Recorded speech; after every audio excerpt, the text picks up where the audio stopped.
So we have a few more talking points. Yes. So the covers of the books. Iconic. Yes. We love the original covers. They have now been given new covers. Boo. Boo, gross, stinky.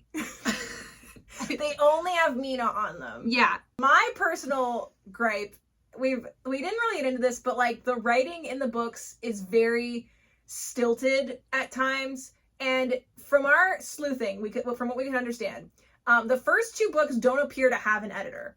There's no editor to be found, and there's a lot of typos.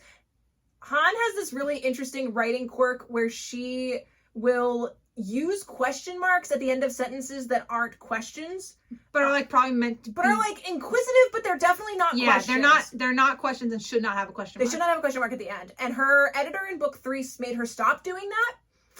But there's a lot of other typos and there doesn't seem to be any editor on book 4 and 5. Yeah, there does not. But there is for Jared's Quest. Because that was in a short story collection. Yeah. Book 4 and 5 also, well, book 4 definitely made it on the New York Times bestseller. Yeah. I can't remember if 5 did too or 5 got on a different list, but... The thing is that, like, the writing is... Sometimes the characters will say and do things that don't make sense, but also at the same time, if you think about them being 15, I could say, like, maybe a 15-year-old would do that, but also, like, Hahn has said in interviews that whenever she gets bored, she just cuts things. Yes, she talked about in a writing process thing that she doesn't really outline. She has a vague idea, and that she just writes, and if she gets bored with something or she doesn't like it, she just cuts it. So as a result, the writing feels... I was shocked to find that it doesn't seem like she ever wrote fanfic, because it feels like, and not all fanfic is like this, but serialized fanfic tends to be very, like, stereotypically very detail oriented on things that don't matter. Like clothing. Like clothes. Like she will systematically outline every outfit change and every item of food they eat and the brand name of different things. And she stops doing that later on, but like it makes it so that the plot doesn't feel, it feels like she's working it out in her brain as she doesn't know where it's going. And that's why we think there are sequences where like things happen that contradict each other, or there's information that we maybe should have had. Yeah. Is that it either happened in a cut scene or she'd forget that she didn't cut scenes, and it jumps between perspectives a lot, and sometimes there's a break to tell you it's switching to another perspective, and sometimes there isn't. So it's always third person, but in the first 2 books, it's third person. It's not third person omniscient, it's third person limited, but it gives you third person limited of Mina primarily, and then also Brody, and then also Jared. Sometimes we get Nan, sometimes we get Sarah. Very, very rarely, but it stops after book 2. Yeah, and then it's solely Mina, except for like once or twice I think we get. Yeah, but it's almost exclusively third person limited Mina. Yeah. In the words of Jenny Nicholson, you may have thought we forgot about the racism, but you would be wrong. Yeah, we remember the cultural insensitivity and racism. So there are 2 major plot points that we discovered. One of them we only figured out like yesterday. Yeah.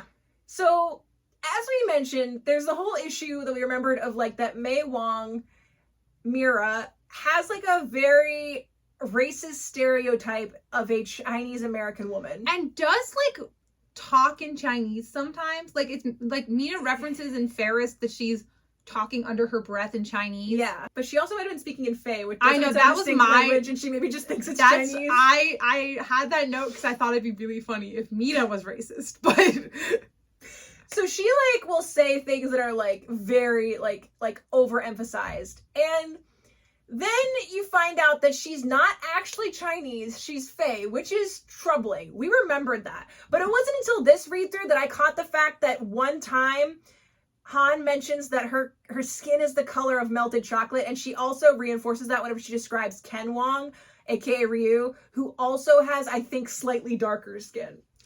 So that's troubling in the first place. They are pretending to be Asian. They're pretending to be Asian. They are doing yellowface. But the more troubling aspect that we realized when we thought about it longer is that they're brownies. Now you will remember, we talked about brownies previously. I just mentioned, I want to let it sink in for a second. Their skin is the color of melted chocolate. They are POC coded as black. And they are brownies. Now, I don't know what you guys know about brownies. And I don't know how much you remember about what we talked about them. And I don't know how much Han does. Well, I do. So brownies, just as general, fairy stuff, They are like household spirits that you appease, and they like help out around the house. Keep going. And then in an Unfortunate Fairytale, they are servants. They are involved in a lot of housekeeping related tasks like cleaning, doing laundry and stuff. Doing menial tasks. And Hahn distinguishes between house elves and brownies because Terry Lynn, who owns a cleaning business and is not POC coded, is a house elf. But brownies are also known and featured in her books to consistently be doing cleaning menial tasks and being servants, which is troubling. The second instance of cultural insensitivity that we noticed this time around. That's the biggest one. I don't know. Well, the racism was No. pretty I meant the other biggest one, not the. Oh, okay. There's probably, yeah. Remember how we talked about how she goes on that date with Reed to a movie theater that didn't have to be at a movie theater? And there's a fight. And we mentioned to remember that this book came out in 2013. So when the glamour comes down and the humans can't remember what happened, some people say that it was fireworks that went off. I think one person says there might have been a gun, and then another person's like, no, it was a fake gun. This book was published the year after the tragic Aurora, Colorado shooting that happened in a movie theater. There were other ways the story didn't have to include this element. And also Hahn has experienced, like, she was, I don't know if this was before or after. It was after. Okay, after this, Hahn was actively was not a physical victim, but a PTSD, I would say, like a psychological victim of a shooting that happened while she was dancing in a parade. So I don't know if that would have retroactively shaped her sensitivity to this sort of issue. And Colorado, I mean, it's at least on the same side of the country as where she's from. I mean, that's not terribly far from where she's from. So that was maybe not the best call for her. And then lastly, there's just like some systematic fat shaming, which is like pretty common of the 2000s, of like anytime a character is described as being overweight, they're also described as eating and kind of implied to be like lazy or a slob. Yeah. There's also, just rattling off others, the whole thing with Ever calling Grimm's gimps, especially Mina specifically. There's Savannah calling Charlie a slur, which granted Savannah is a villain character. And does get punched afterwards. But she didn't necessarily have to use that word. Yeah, because it didn't do anything for the plot. Yeah. There was no real reason for this to occur in the story. Yeah. Especially when Charlie is, like, even though he ends up not being, like, neurodivergent, like, that's not the reason he's just the way he is. He's just his little siren boy. But, like, especially at this point when he is so heavily coded to be neurodivergent, I mean, that's why she would make the comment. But, yeah, like, it's, I mean, he's basically coded to be autistic, but he's not autistic. It's bad. It's bad.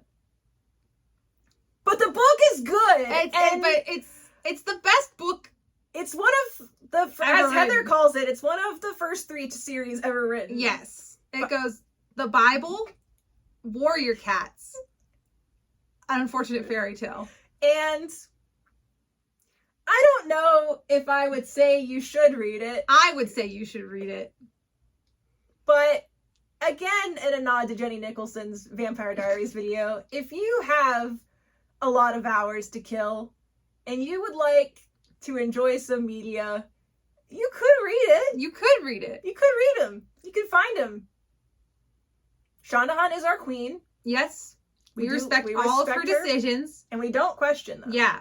And that's why we spent all this time making this video. There's no message to these. The reason we are not going to tell you what the message of the book series is in an interview. I think we touched on this, but just to reemphasize that when she was asked if there was a message in her books, she said, not intentionally.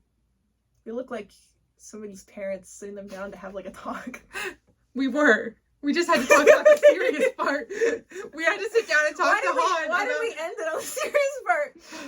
Yeah, 10 out of 10, best series. series ever. Yeah. Formative. I would sue for damages for personal decisions I made in my life based on this book series.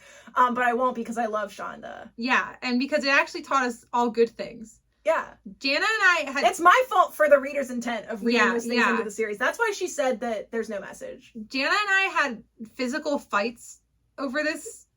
Over Teague versus Jared. We wrestled. I'm a Teague girl. Oh, no, I'm not a Teague. I'm a Jared girl. Yeah, I was Team Teague before they merged, which is not actually that good of a thing. Psychologically, a red flag. So, like, aside from the racism, the cultural insensitivity, the slight domestic violence, and the writing problems, great fantasy novels. Yeah. Really informative for my writing experience.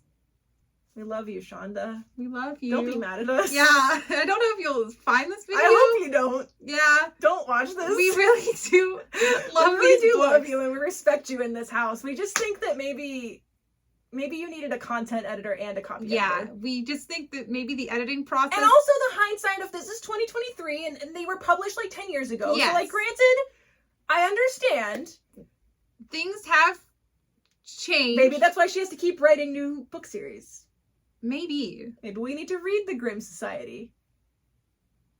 We're so busy. we gotta read all of her series. We gotta read The Iron Butterfly and Underland Duology or Underlord Duology. I forget which one it is.